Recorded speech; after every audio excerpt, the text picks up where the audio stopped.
ஹர ஹர சங்கர ஜய ஜய சங்கர ஹர ஹர சங்கர ஜய ஜய.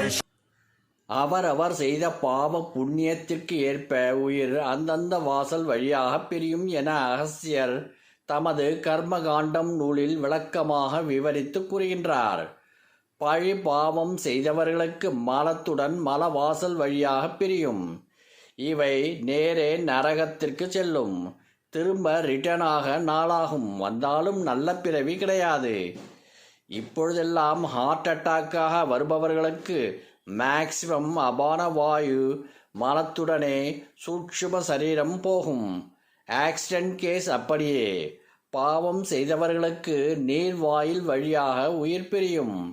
இந்த உயிர்கள் மறுபிறப்பில் காமியாய் திரியும். பாவம் நிறையவும் புண்ணியம் குறைவாகவும் செய்த உயிர்கள் நாபி வழியே பிரியும். இந்த உயிர்கள் மறுபிறப்பில் கஷ்டப்படுபவர்களாகவும் நோயாளிகளாகவும் அங்கஹீனம் உடையவர்களாகவும் பிறந்து வினையை கழிக்கும். பாவ புண்ணியம் சமமாக செய்தவர்களின் உயிர்கள் வாய் வழியாக பிரியும். இவை மறுபிறப்பில் உணவு பிரியர்களாகவும் சாப்பாட்டு ராமர்களாகவும் பிறப்பார்கள். இடது வலது நாசிகள் வழியாக தனித்தனியாக பிரிந்த உயிர்கள் அதிக பாவம் செய்யாத உயிர்கள். இவை மறுபிறப்பில் நற்மனத்தையே விரும்பும்.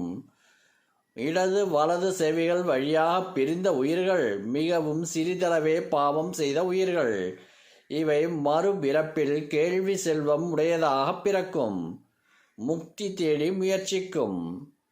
இடது வலது கண்கள் வழியாக பிரிந்த உயிர்கள் மிகவும் புண்ணியம் செய்த உயிர்கள். இவை மறுபிறப்பில் கல்வி செல்வம் முதலியன பெற்று உயர்வுடன் வாழும். இவர்களும் முக்தி தேடி முயற்சிக்கும். பழி பாவத்தை கண்டு அஞ்சி வாழும் குருபக்தி கடவுள் பக்தியுடன் வாழும். சிவயோக நெறியில் இருக்கும் உயிர்கள் பிராரப்த கர்மாக்களை தனக்கு கொடுக்கப்பட்ட உடல் கொண்டு கழித்து பல காலங்களாக பழகிய யோக பயிற்சியின் துணை கொண்டு சுழுமுனை நாடி வழியாக பிராணனை மேல் எழுப்பி பிரமாந்திர வழியாய் திறந்து கபால வழியாக ஒளிமயமாக உச்சி வாசலுடன் செல்லும்.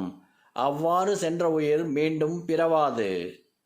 ஹர ஹர சங்கர ஜய ஜய சங்கர ஹர ஹர சங்கர ஜய ஜய.